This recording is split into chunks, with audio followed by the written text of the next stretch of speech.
Waalaikumsalam warahmatullahi wabarakatuh. Bagaimana kabar teman-teman semua? Baik. Oke, saya di sini akan sharing mengenai public speaking di depan umum ya. Nah, di sini teman-teman semua ada yang tahu public speaking itu apa? Saya tahu saya Apa ya, Kak? public speaking itu menyampaikan sebuah topik di depan audiens. Oke. Selain itu ada yang tahu? Enggak. Oh, nggak ada yang tahu. Oke. Nah,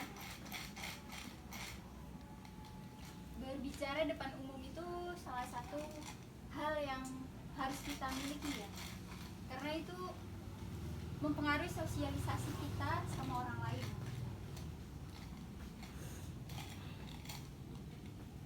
Nah, lalu public speaking itu apa? Public speaking yaitu presentasi atau pidato yang diberikan kepada halayak umum atau orang-orang di depan kita, bertujuan untuk mengedukasi, lalu memberi informasi dan hiburan yang mempengaruhi kepada pendengar yang disertakan. Bisa juga sebagai orasi. Ada yang tahu orasi, teman-teman? Enggak. Nah, orasi ini orang yang di depan. Kayak contohnya lagi demo. Ada yang tahu demo? Apa itu demo? Menyampaikan aspirasi Pada kepada pemerintahan atau memiliki kekuasaan lebih ya. Oke. Orator ini bertugas untuk menyampaikan aspirasi dari masyarakat, tapi tidak menyalahkan. Dia itu pihak tengah-tengah. Nah, sebagai orasi ini kita harus memiliki kemampuan komunikasi interpersonal. Seperti dia memiliki komunikasi interpersonal ini, salah satunya adalah yang pertama, keterbukaan. Apa sih keterbukaan itu? Keterbukaan itu komunikator interpersonal yang efektif harus terbuka kepada orang yang diajaknya berinteraksi. Jadi misalkan si orator ini menyampaikan aspirasi kepada DPRD, seperti misalkan ada kasus di desa D, lalu menjelaskan kasusnya detail, itu salah satu contoh dari keterbukaan. Tetapi tidak semuanya harus dijabarkan ya dalam keterbukaan ini. Contohnya kayak misalkan riwayat hidup atau riwayat yang menurut dia privasi. Jadi hanya beberapa yang disampaikan saja, tidak harus semuanya. Lalu yang kedua ada empati. Empati sebagai kemampuan seseorang untuk mengetahui apa yang sedang dialami orang lain pada suatu saat tertentu. Jadi saat kita melakukan komunikasi kepada orang lain supaya lebih efektif itu kita harus merasakan apa yang dia sampaikan. Contohnya kayak misalkan, Pak, saya sedang sedih karena mengalami hal demikian bla bla bla bla. Nah, jadi kita harus mencoba menjadi dia yang menyampaikan sesuatu pada kita agar komunikasi lebih efektif. Jika dia menyampaikan hal sedih seperti, Pak, saya belum makan seminggu, tapi kita tidak merasakan sedih, kayak misalkan bahagia kayak gitu, ketahuan kasihan dia belum makan seminggu, itu kan maksudnya nggak ada empati dong. Jadi kita harus merasakan sesuatu empati apa yang orang lain rasakan supaya komunikasi kita pada orang lain itu efektif. Itu termasuk kepada kemampuan komunikasi interpersonal, yaitu yang pertama tadi keterbukaan, yang kedua lalu empati. Lalu sikap mendukung.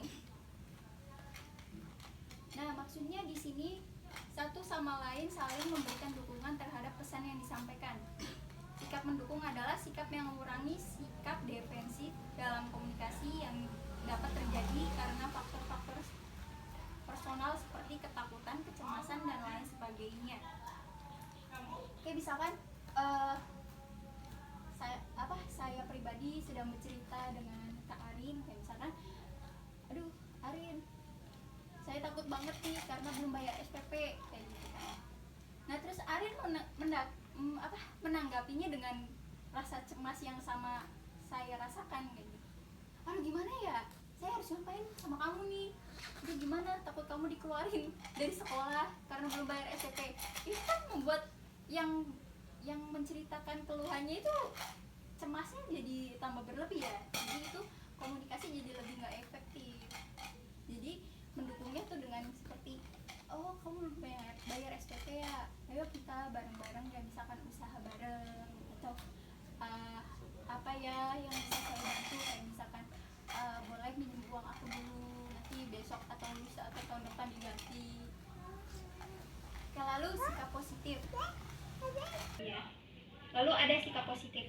Di sini yang dimaksud sikap positif yaitu seperti sikap positif kepada diri sendiri dan sikap positif kepada orang yang menyampaikan sesuatu kepada kita. Contohnya sikap positif kepada diri kita sendiri adalah seperti menghargai perasaan dan nasib yang sudah kita jalani.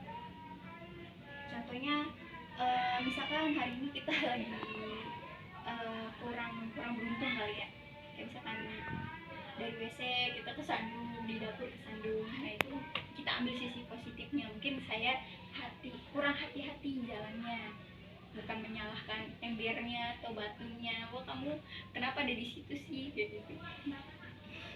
Ini semua gara-gara kamu nih, saya kesandung gitu. Lalu sikap positif kepada orang lain. Contohnya ya kayak tadi, kayak misalkan saya bercerita kepada Arin belum bayar SPP, kita harus punya dorongan positif kepada dia gitu. Jangan malah ngejudge itu kayak menjatuhkan ya. Seperti mendorongnya untuk semangat. Ya, ayo semangat, kita bisa cari uang lebih, misalkan usaha atau membantunya dengan uang atau membantunya secara mental. Terus yang terakhir ada kesetaraan. Kesetaraan ini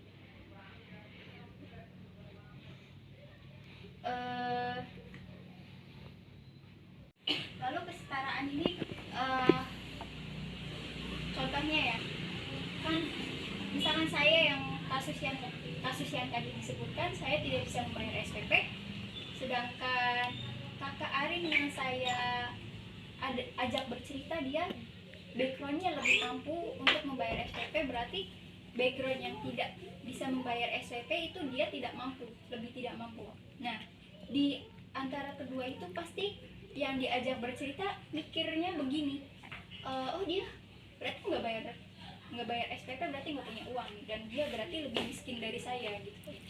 Nah apa pikiran seperti itu tidak boleh dilontarkan kepada orang yang sedang bercerita, tapi kita harus memberikan perlakuan secara diam-diam. Kayak misalkan jangan sampai orang yang bercerita kepada kita itu dia merasa, wah saya miskin, saya tidak bisa melanjutkan sekolah ini, tapi dengan cara ayo kami bisa yuk, ayo kamu sama aku sama aja kok, gini. Jadi kita harus memberikan pengakuan bahwa dia itu sama setara dengan kita, sama-sama makhluk Allah, lalu sama-sama manusia biasa gitu. Jadi jangan sampai dia berpikir dia lebih buruk dari kita. Nah teman-teman, saya kan tadi sebelumnya sudah membagikan PowerPoint kepada teman-teman, silakan dibuka ya teman-teman. Nah di sini saya menuliskan beberapa tips agar public speaking itu lebih percaya diri dan lebih enjoy di depan khalayak umum. Nah yang pertama, relax dan tenang. Nah gimana caranya supaya kita lebih relax dan tenang? Itu yang sering saya lakukan, yaitu biasanya begini ya teman-teman. Berdiri tegak, lalu memejamkan mata sebentar, lalu tarik nafas, diam pelan-pelan.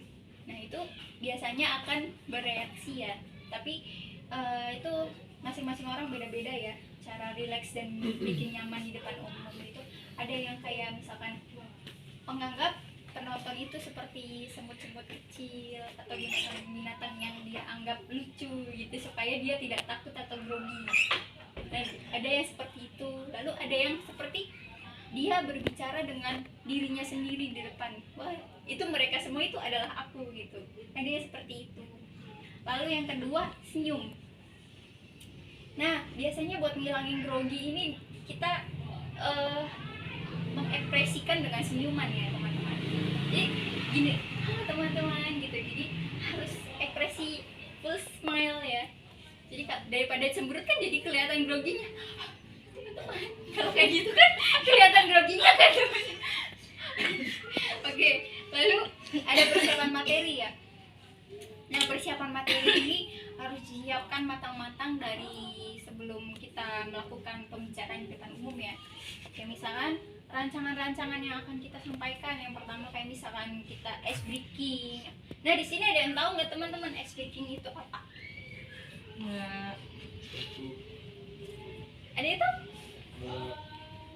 Oke, nggak ada yang tahu. Ice breaking itu kayak hiburan di tengah-tengah acara formal.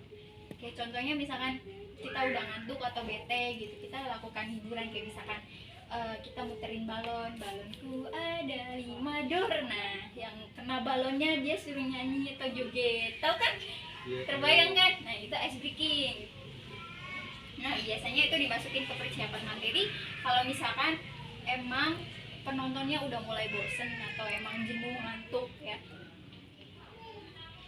Nah, kalau materinya udah siap mateng, udah diolah dengan baik sama kita bakal lebih percaya diri gitu. Kedepannya bakal ngomong kayak gimana, perlakuan kepada audiensnya kayak gimana. Lalu ada visualisasi. Visualisasi ini kayak gimana sih? Nah, visualisasi nih kayak misalkan aku lagi bayangin dari kemarin-kemarin kayak misalkan sebelum tidur nih, aku bayangin kayak misalkan di depan orang banyak saya ngomong ini kayak misalnya halo teman-teman gitu-gitu. Jadi kayak hayalan-hayalan kita akan esok hari gitu. Hayalan kita berbicara di depan umum, bagaimana caranya supaya penonton itu tertarik kepada omongan-omongan yang kita sampaikan. Nah, lalu ada poin terakhir yaitu latihan. Nah, latihan di sini maksudnya seperti sehari-hari kayak misalkan di depan kaca kita ngomong sendirian, kayak misalkan ngomong yang persiapan materi yang sudah kita siapkan, terus berbagai trik and tips yang kita pelajari lagi lebih dalam lagi supaya tidak kikuk di depan audiens. Nah, oke, teman-teman, ada yang bisa nyimpulkan semua omongannya saya sampaikan tadi? Kak Arin? Poin pentingnya aja. Poin pentingnya aja tadi. Yang kakak tanggap dari omongan saya di depan tadi. Saya jadi ya. Jadi Karin. Gak apa-apa, duduk aja. Yaudah kakak dia aja. Poin pentingnya aja. Kesimpulannya aja.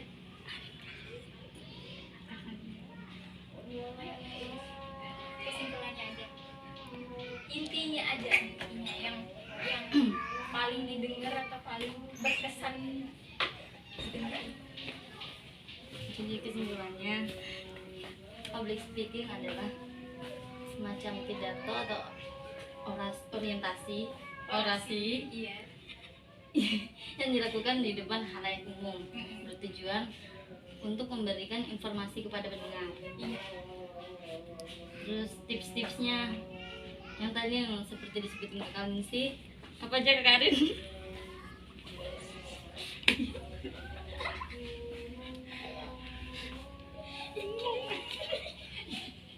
Ya udah, Kak Fauzan, tipsnya apa aja? Bisa ditambahkan, bisa dikurangi, atau Kak Fauzan punya tips sendiri gitu mengenai public speaking di depan umum ini? Tipsnya yang paling efisien itu relax ya, relax dan persiapan materi, karena biasanya sebelum maju sudah bersiap, dan kalau relax sudah pasti dalam penyampaian pun jelas dan tertata. Mungkin itu aja sih. Oke teman-teman, sekian dari saya. Wassalamualaikum warahmatullahi wabarakatuh. Waalaikumsalam warahmatullahi wabarakatuh.